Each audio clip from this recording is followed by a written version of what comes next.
আসসালামু আলাইকুম প্রিয় শুভাকাঙ্ক্ষী। আসসালামু আলাইকুম সুপ্রিয় শুভাকাঙ্ক্ষী, আশা করি সবাই ভালো আছেন। আলহামদুলিল্লাহ আমরা সুস্থ আছি। তো যে বিষয়টা নিয়ে কথা বলতে আসছি সেটা হচ্ছে বহুল প্রত্যাশিত ষষ্ঠ গণবিজ্ঞপ্তি। তো হ্যাঁ বলো। আপনাদের বহুল প্রত্যাশিত ষষ্ঠ গণবিজ্ঞপ্তি প্রকাশিত হয়েই গেল। পদ সংখ্যা অনেক বেশি, 1,08,822টি। তার মধ্যে স্কুল ও কলেজে আছে 46,211, মাদ্রাসাতে হচ্ছে 53,501। এবারও মাদ্রাসাতে বেশি সংখ্যক সিট।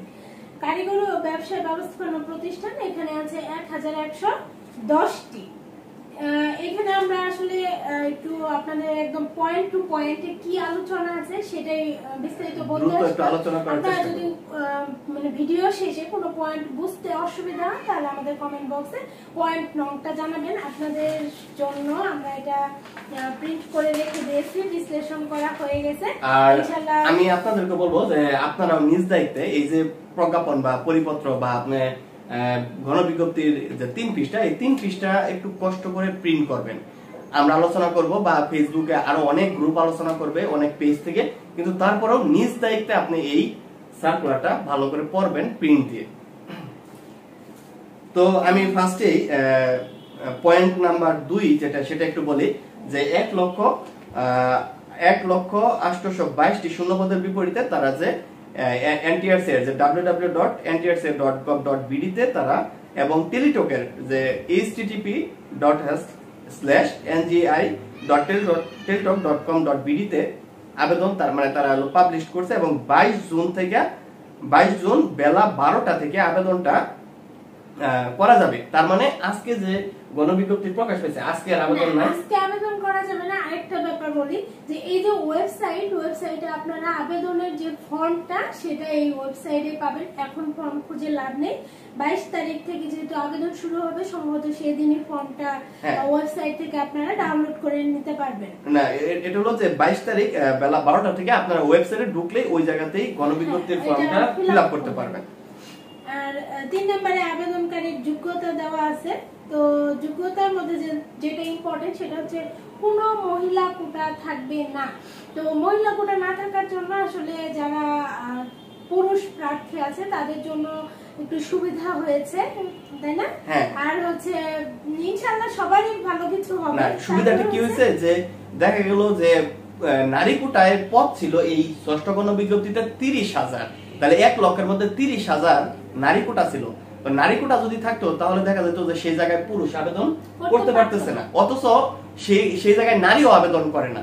30,000 এর ভিতর 28,000 দেখা যেত বিজ্ঞপ্তি শেষে খালি রয়ে গেছে। সেই ক্ষেত্রে প্রতিষ্ঠানগুলো কি করতো? সাফার করতো শিক্ষকের জন্য। এটা প্রতিষ্ঠানের জন্য অনেক ভালো হয়েছে এবং প্রার্থীদের জন্য অনেক সুবিধা হয়েছে। তো 4 নম্বরে আছে এখানে বিষয় সংশ্লিষ্ট পদ ও শিক্ষা প্রতিষ্ঠানে আবেদন করতে হবে। মানে আপনার হচ্ছে অবশ্যই আপনার যে শূন্য পদ সাবজেক্টের এগেইনস্টে যে শূন্য পদ সেটা দেখে আবেদন করবেন। যেমন আপনি যদি দেখা গেল যে ভৌত বিজ্ঞান, আপনি ভৌত বিজ্ঞান থেকে অ্যাসিস্ট্যান্ট টিচার ফিজিক্স আবেদন করতে পারবেন না। কিংবা আপনি যদি সহকারী শিক্ষক পদার্থ বিজ্ঞানের সার্টিফিকেট হয় আপনি ভৌত বিজ্ঞানে আবেদন করতে পারবেন না। আপনি যদি এগ্রিকালচার হয় আপনি আইসিটি তে আবেদন করতে পারবেন। এইজন্য আপনার সনদ কালকে বা পরশুদিন সনদ অনলাইনে দিবে। সেই সনদের মধ্যে লেখা থাকবে আপনি কোন জায়গায়, আপনি মাদ্রাসায় না স্কুলে না কারিগরিতে কোন লেভেলে আবেদন করতে পারবেন সেটা স্পষ্ট লেখা থাকবে। ওই অনুযায়ী আপনাকে আবেদনটা করতে হবে। 5 নম্বর পয়েন্টে আছে আবেদনকারী বয়স। এটা হচ্ছে এটা খুবই ভালো কাজ করেছে, কারণ 4 জুন 2025 পর্যন্ত তারা দিয়েছে বয়স সীমা। তার মানে এই যে গত এই 4 তারিখ, এই মাসের 4 তারিখ পর্যন্ত দিয়েছে। যারা হয়েছিলেন বয়স শেষ হয়ে এক মাস বাড়াইছে, এক মাস না, মানে আজকে তো প্রকাশ পেয়েছে 12 দিন সময়টা বেশি দিয়েছে, সময় বেশি দিয়ে। তার মানে 4 জুন 2025 12 দিন বেশি দেয়নি, মানে এই মাসের 4 তারিখ পর্যন্ত। হ্যাঁ, এই মাসের 4 তারিখ পর্যন্ত। তার মানে যদি জুনের 3 তারিখ আপনার বয়স 35 হয়ে গেছে, আপনি 18তম ভাইবা রেজাল্ট পেয়েছেন বা 17তম সার্টিফিকেট আছে, আপনি কিন্তু ভাই আবেদন করতে পারবেন না। ঠিক আছে? আচ্ছা, তারপর হচ্ছে নিবন্ধন সনদের মেয়াদ। এখানে বলা আছে নিবন্ধন সনদের মেয়াদ কিন্তু 3 বছরের মধ্যে হতে হবে। এখন সবার প্রশ্ন যেটা আসবে, যারা 17তম আছে তাদের সার্টিফিকেটের মেয়াদ কি 3 বছর হয়ে গেছে? না, তাদের 3 বছর হয় নাই। 17তমতে যারা চাকরিতে যান নাই, সার্টিফিকেট নিয়ে বসে আছেন, 3 বছর নয় তারা আবেদন করতে পারবেন। 6 নম্বর পয়েন্ট যে প্রত্যেক আবেদনকারী ভিন্ন ভিন্ন নিবন্ধন পরীক্ষায় অর্জিত একাধিক নিবন্ধন সনদপ্রাপ্ত হলেও একই পর্যায়ে মাত্র একটি সনদ দিয়ে আবেদন করতে পারবে। অনেকে আছে 16তম, ধরেন 16তম স্কুলে একটা সনদ আছে, সে আবার 17তমতে স্কুলে একটা সনদ আছে, 18তমতে সেই স্কুলে আরো ভালো মার্ক পেয়েছে, তাহলে একটা দিয়ে আবেদন করতে হবে। আগেরটাতে 70 এখন 80, তাহলে দুইটা আবেদনের যে কোনো একটা দিয়ে আবেদন করতে হবে। এই ক্ষেত্রে একটা ইম্পর্টেন্ট ব্যাপার আছে, যারা চাকরিরত আছে ধরো স্কুল পর্যায়ে, পরবর্তীতে আবার সনদ অর্জন করেছে তারা পারবে না আবেদন করতে, তারা কিন্তু পারবে না। কিন্তু যে চাকরি করতেছে না, 17তম সনদ আছে স্কুল পর্যায়ে, আবার 18তম স্কুল পর্যায়ে সনদ পাচ্ছে, পাস করেছে, তারা করতে পারবে। তারা করতে পারবে যে কোনো একটা পাওয়ার করে। কলেজের ক্ষেত্রেও সেম। বেশি মানে আপনি যদি মনে করেন দুইটা দিয়ে করব, তাহলে আপনার আবেদন বাতিল হয়ে যাবে, বাতিল হবে, করা যাবে না, সুযোগ নাই। তারপর বলছে 7 নম্বর পয়েন্টে বলছে, এখানে আমি অনেকটুকু লেখা আছে, আমি এটা সংক্ষেপে বলি যে আপনি এই গণবিজ্ঞপ্তিতে আবেদন করতে যে 40টা প্রতিষ্ঠান চয়েস দিতে পারবেন নিজের ইচ্ছা মতো, যে 1 2 3 বিভিন্ন প্রতিষ্ঠান দিয়ে 40টা নিজের ইচ্ছা মতো দিতে পারবেন। এরপর যদি আপনি ধরেন গণিত সাবজেক্টে আপনার সিট আছে 2500 শূন্যপদ সাপোজ মনে করেন, এখন আপনি প্রথম 40টা নিজের ইচ্ছা মতো দিতে পারবেন। এরপরে যদি ইয়েস অপশন একটা অপশন আছে, ইয়েস অর নো, তো যদি ইয়েস অপশন দেন তাহলে আপনি 40টা প্লাস হলো বাকি 2500 টোটালটার উপরে আপনি আবেদন করলেন, আপনার আবেদনের ফি 1000 টাকা। তো এই ক্ষেত্রে কি হবে, যদি প্রথম 40টার ভিতরে আপনার চাকরিটা না হয়, তাহলে টেলিটক বা টেলিটকের সফটওয়্যার যেটা, সে আপনাকে ওই 2500-এর কোন প্রতিষ্ঠানে আপনি নম্বরে ফাইট করে কুলায় কিনা সেই প্রতিষ্ঠানে আপনাকে সুপারিশ করার চেষ্টা করবে। যদি আপনি ইয়েস অপশন না দেন, সাপোজ মনে করেন 40টা প্রতিষ্ঠান দিচ্ছেন, ইয়েস অপশন দেন নাই, মানে আপনি নো দিচ্ছেন, ইয়েস অপশন ক্লিক করেন নাই, তাহলে যদি 40টার ভিতরে প্রার্থীদের অন্যান্য প্রার্থীদের নম্বর আপনার থেকে বেশি থাকে, আপনার যদি ফাইট করে 40টার ভিতরে কোনোটাতে চাকরি না হয়, তাহলে টেলিটক আপনাকে চাকরি দিবে না। আচ্ছা, এখানে আরেকটা ব্যাপার বলে রাখি যে আপনি ইয়েস অপশন চাপলেই যে আপনার শিওর চাকরি হচ্ছে সেটা না, আপনার হচ্ছে তারপরেও গিয়ে ধরো অনেক সাবজেক্টের সিট অনেক কম থাকবে, আবার হচ্ছে নিবন্ধনধারী অনেক বেশি থাকবে, সেই ক্ষেত্রে কিন্তু যাদের নম্বর কম গ্যারান্টি নাই ইয়েস অপশনে দিলে যে জব হচ্ছে এরকম কোনো গ্যারান্টি নাই। মানে আপনার নাম্বার অনুযায়ী যদি শূন্য পদ থাকে বা মানে কোনো প্রতিষ্ঠান আপনি পান, তাহলে পেলে পেতেও পান। তবে যেটা একটু স্বস্তির ব্যাপার, যদি কোনো সাবজেক্টে মানে শূন্য পদ বেশি নিবন্ধনধারী কম, সেক্ষেত্রে সুবিধা মানে পসিবিলিটি অনেক বেশি যে ইয়েস অপশন দিলে যে কোনো আরেকটা বিষয় যে ইয়েস অপশন ক্লিক করলে আপনারা অনেকে চিন্তা করবেন যে আমি 40টা প্রতিষ্ঠান দিছি, তো সফটওয়্যার যদি আমি ইয়েস অপশন ক্লিক করি তাহলে সফটওয়্যার হয়তো বা আমাকে এই 40টার ভিতরে না দিয়ে 40টার বাইরে দিবে, এরকম হবে না। আপনার সফটওয়্যার সঠিকভাবে কাজ করবে।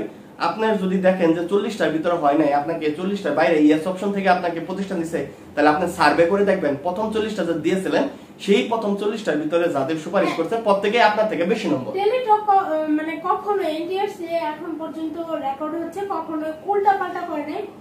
কোন জায়গায় উল্টাপাল্টা হয়েছে, অনেকে আছে অ্যাপ্লিকেশন সাবমিট করার সময় সিরিয়াল ব্রেক হয়ে গেছে। আমরা বিস্তারিত পরবর্তীতে ভিডিও দিব কিভাবে কি করতে হবে। তো আজকে এইটুকুই, শুধু আমরা সার্কুলারটা নিয়ে আলোচনা করি। তারপর 10 নম্বর পয়েন্টে বলছে 9 নম্বরে আছে যে 9 নম্বরে, এটা আমি একটু বলি যে যাদের স্কুল এবং কলেজ উভয় সনদ আছে, সাপোজ মনে করেন যে আমি একটু হাতে কলমে বুঝাই দেই, যে সাপোজ মনে করেন আপনার স্কুলেও 18তমতে সনদ আছে এবং কলেজেও আপনার 18তমতে সনদ আছে। এই ব্যাপারটা একটু সেনসিটিভ, যাদের দুইটা সনদ আছে। যদি আপনি কলেজ দিয়ে আবেদন করেন এবং স্কুল দিয়ে আবেদন করেন, দুইটা সনদ যেহেতু আছে, আপনি স্কুল আবেদন করবেন, কলেজ আবেদন করবেন, এটা স্বাভাবিক। তবে সফটওয়্যার প্রথমে দেখবে আপনাকে কলেজে সুপারিশ করা যায় কিনা। যদি কলেজে সুপারিশ করে ফেলতে পারে সফটওয়্যার, আপনাকে নম্বর ফাইট করে যদি কুলায় আপনার যে সিরিয়ালটা দিবেন, তাহলে স্কুলের আবেদনটা অটোমেটিকলি বাতিল হয়ে যাবে। তো এই ক্ষেত্রে একটু সাবধানতা অবলম্বন করতে হবে যে কলেজ যে চয়েস দিবেন 40টা দিবেন, হয়তো ইয়েস অপশন চাপবেন, এখন দেখা গেল যে 40টার বাইরে ইয়েস অপশন থেকে আপনাকে আপনার বাড়ির ময়মনসিংহ আপনাকে কলেজ দিছে সেই খুলনা, কিন্তু আপনার স্কুলের নম্বর ভালো, আপনি ময়মনসিংহ শহরে ভালো মানের একটা স্কুলে চাকরি করতে পারতেন, তখন আপনাকে যখন খুলনা পোস্টিং দিয়ে ফেলবে সফটওয়্যার, তখন কিন্তু এই ভালো মানের স্কুলটা বাতিল হয়ে যাবে আবেদনটা। তো এই জন্যই বলতেছি যাদের দুইটা সনদ তারা আরো কেয়ারফুলি সিনসিয়ারলি আবেদন করবেন। এটা নিয়ে আমি আরো আলোচনা। ফোন নাম্বারটা তুমি একটু বলো।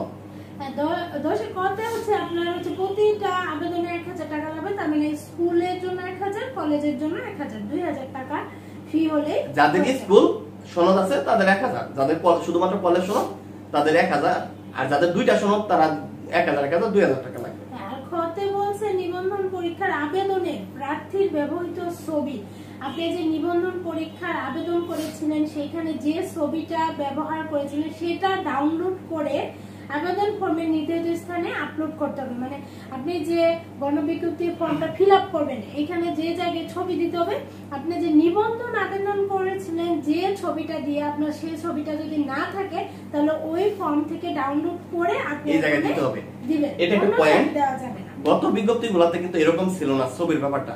আপনি আবেদন কপিতে যে ছবি দিবেন আপনি নতুন করে গণবিজ্ঞপ্তিতে অন্য ছবি দিতে পারতেন, কিন্তু এইবার কিন্তু এখানে উল্লেখ করে দিয়েছে যে আবেদন কপিতে যে ছবিটা দিবেন সেটা ডাউনলোড করতে হবে। কোথা থেকে ডাউনলোড করবেন এটা বিস্তারিত ভিডিও আমি পরবর্তীতে দিব। আর হচ্ছে 11তে চলে যাই আমরা। 11তে বলছে পুলিশ ভেরিফিকেশন ফর্ম। এবার কিন্তু পুলিশ ভেরিফিকেশন ফর্মটাও ফিল আপ করে দিতে হচ্ছে। ই অ্যাপ্লিকেশন ফর্ম পূরণের সময় মানে গণবিজ্ঞপ্তি আবেদনের সাথে সাথে পুলিশ ভেরিফিকেশন ফর্মটা এতে কিন্তু বোঝা যায় যে কাজের অগ্রগতি দ্রুত হবে। হ্যাঁ, 12 নম্বরটা আমি বলি যে ইন্ডেক্সধারী শিক্ষকদের এমপিভুক্ত কর্মরত শিক্ষকদের আবেদন সংক্রান্ত নির্দেশনা বলছে যে আপনি যদি ইন্ডেক্সধারী হন, ধরেন আমি স্কুলে সহকারী শিক্ষক, আমার হচ্ছে সাবজেক্ট হচ্ছে ভৌত বিজ্ঞান, কিন্তু আমি 18তমতে চারুকারুকলায় আমি একটা সনদ পাইছি।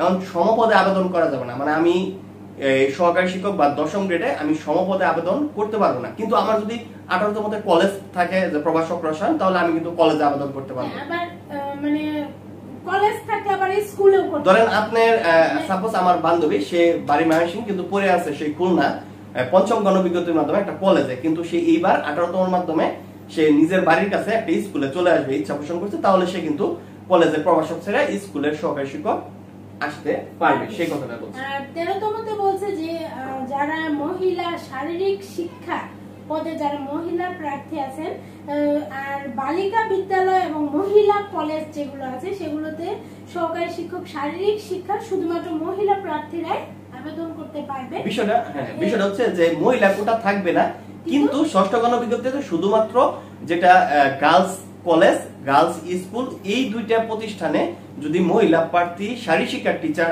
চাহিদা দিয়ে থাকে, এটা শুধুমাত্র মহিলা শুধু শারীরিক শিক্ষা, শুধু শারীরিক শিক্ষা পাবে।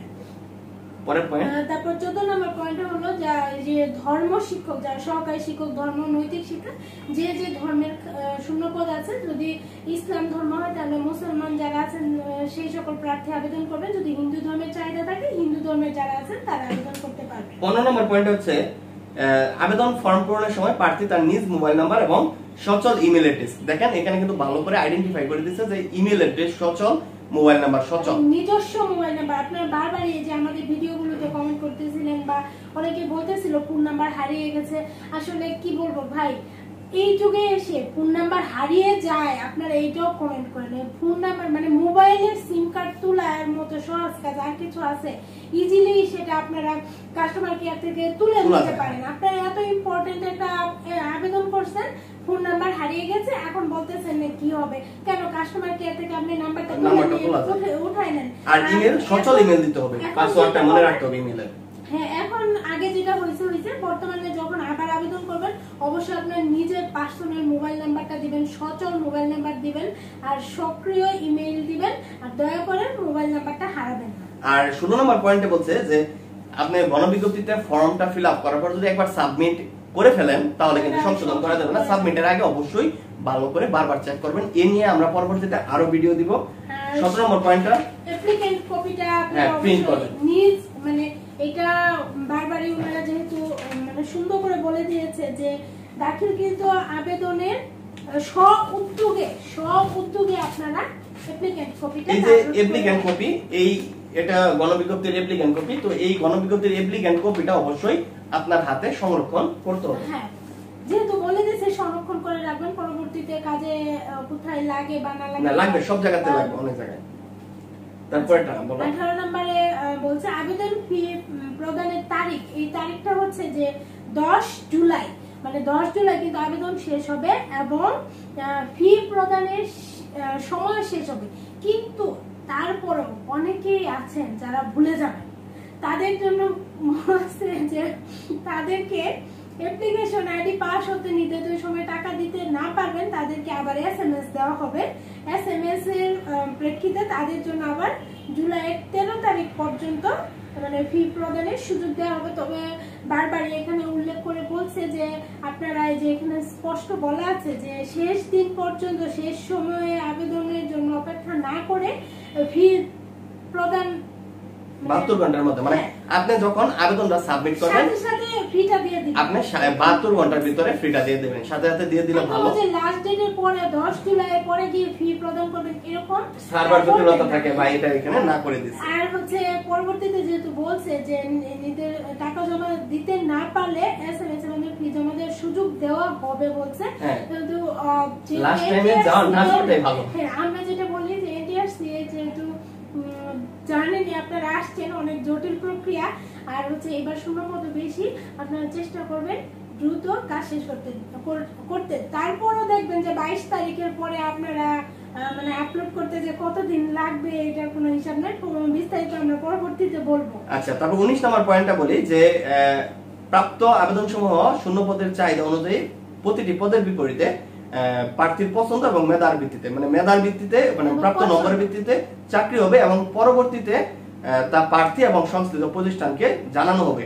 মানে প্রতিষ্ঠান প্রধানও জানবে আপনার চাকরি হয়েছে, আপনিও জানবেন আপনার চাকরি হয়েছে, মানে রেজাল্ট যেটা এই গণবিজ্ঞপ্তির রেজাল্ট। হ্যাঁ, আরেকটা এখানে ইম্পর্টেন্ট ব্যাপার আছে, 20 নাম্বার পয়েন্টে বলে দিয়েছে যে আপনাকে যখন এনটিআরসি সুপারিশ করবে, তারপর যখন আপনি প্রতিষ্ঠানে যোগদান করতে যাবেন, সেই ক্ষেত্রে যদি সে কোনো প্রতিষ্ঠান যদি নিয়োগপত্র দিতে মানে ব্যর্থ হয়, একটা নির্দিষ্ট টাইম থাকবে, সেই টাইমের মধ্যে নিয়োগপত্র দিয়ে ইয়েস অপশন চাপতে হয়।